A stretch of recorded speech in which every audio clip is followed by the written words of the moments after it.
Hi friends, ಒಬ್ಬ ಮನುಷ್ಯನಿಗೆ time ಎಷ್ಟು ಖರಾಬಾಗಿರುತ್ತೆ ಅಂದರೆ ಈ ಇನ್ಸಿಡೆಂಟ್ ಕೇಳಿ ಗೊತ್ತಾಗುತ್ತೆ ನಿಮಗೆ.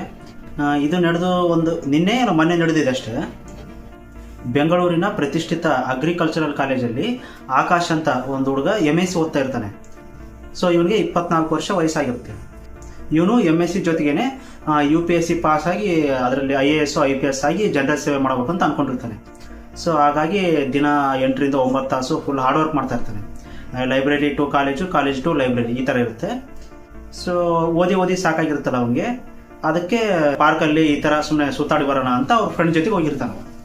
ಸೊ ಅವ್ರ ಫ್ರೆಂಡ್ ಜೊತೆಗೆ ಹೋದಾಗ ಅಲ್ಲಿ ಒಂದು ಹಲಸಿನ ಮರ ಇರುತ್ತೆ. ಸೊ ಅಲ್ಲಿ ನೋಡ್ತಾನೆ, ಅಲ್ಲಿ ಹಣ್ಣು ಎಲ್ಲ ನೋಡ್ತಾನೆ, ಅವನಿಗೇನೋ ತಿನ್ಬೇಕು ಅನ್ಸುತ್ತೆ.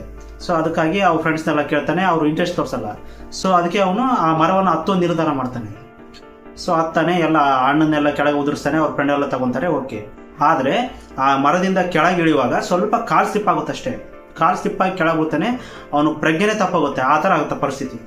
ಸೊ ಅವ್ರ ಫ್ರೆಂಡ್ಸ್ ಎಲ್ಲ ಆಂಬುಲೆನ್ಸ್ನ ಕರೆದು ಅವನ ಆಸ್ಪತ್ರೆಗೆ ತಗೊಂಡು ಹೋಗ್ತಾರೆ. ಆದರೆ ಒಂದು 2-3 ತಾಸು ಆದಮೇಲೆ ಅವನು ತನ್ನ ಜೀವನ ಬಿಡ್ತಾನೆ. ನೋಡಿ ಫ್ರೆಂಡ್ಸ್, ಒಂದು ಸಣ್ಣ ತಪ್ಪು ಎಂಥ ಒಂದು ದುರ್ಘಟನೆಯನ್ನು ಸೃಷ್ಟಿ ಮಾಡಬಹುದು. ಸೊ ಇದರಿಂದ ಅವನ ಕುಟುಂಬಕ್ಕೆ ಎಷ್ಟು ದುಃಖ ಆಗಿರುತ್ತೋ, ಅವನ ಫ್ರೆಂಡ್ಸ್ಗೆ ಎಷ್ಟು ದುಃಖ ಆಗಿರುತ್ತೋ, ಮತ್ತು ಅವನು ಮುಂದೆ UPSC ಪಾಸಾಗಿ IAS IPS ಆಗಿ ಸಮಾಜಕ್ಕೆ ಒಂದು ಒಳ್ಳೆಯ ಕೊಡುಗೆ ಕೊಡ್ತಾ ಇದ್ದ. ಸೊ ಈಗ ನೋಡಿದ್ರೆ ಒಂದು ಸಣ್ಣ ಸಿಲ್ಲಿ ತಪ್ಪಿನಿಂದ ಅವನ ಜೀವನವನ್ನೇ ಕಳ್ಕೊಂಡ.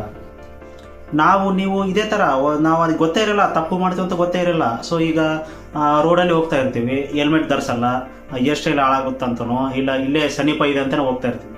ಸೊ ಹೇಳೋದಾಗಲ್ಲ, ನಮ್ಮ ಟೈಮ್ ಸರಿ ಇಲ್ಲ ಅಂದರೆ ನಮಗೂ ಅದೇ ಥರ ಆಗ್ಬೋದು. ಸೊ ಅದಕ್ಕಾಗಿ ಸ್ವಲ್ಪ ತುಂಬ ಹುಷಾರದಿಂದ ಇರಿ ಫ್ರೆಂಡ್ಸ್.